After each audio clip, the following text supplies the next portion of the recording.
Hello बच्चों, let's see the following question. Question है which of the following DNA strand has the same sequence as that of the newly synthesized RNA? Options है 1 template strand, 2 coding strand, 3 non-coding strand, 4 antisense strand। तो इस question का की concept है हमारा transcription, क्योंकि transcription ही एक प्रोसेस है जिसमें डीएनए जो है वो आरएनए प्रोड्यूस करता है। तो अगर हम डीएनए देखें, डीएनए एक डबल स्ट्रैंडेड हेलिकल स्ट्रक्चर होता है। तो अगर हम दो स्ट्रैंड्स ड्रॉ करें तो ये है एक स्ट्रैंड, एक है अदर स्ट्रैंड। सो इसमें दो स्ट्रैंड्स है।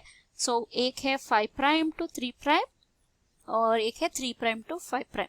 ये दोनों जो है वो ऑपोजिट डायरेक्शन में रन करते हैं।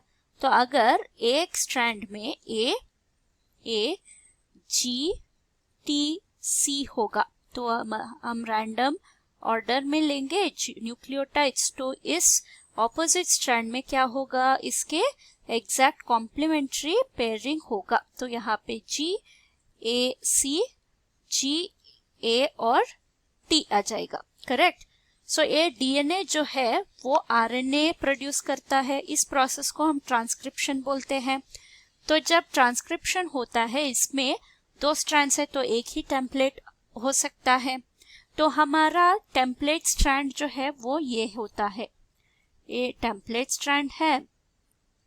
सो टेम्पलेट स्ट्रैंड्स को और भी नाम है, for example non coding strand भी बोला जाता है और एंटीसेंस भी बोला जाता है, एंटीसेंस। तो ऑपोजिट स्ट्रैंड क्या होगा, ऑपोजिट स्ट्रैंड होगा हमारा non template strand, non template या फिर कोडिंग स्ट्रैंड या फिर हमारा जो सेंस स्ट्रैंड भी बोला जाता है, सेंस स्ट्रैंड।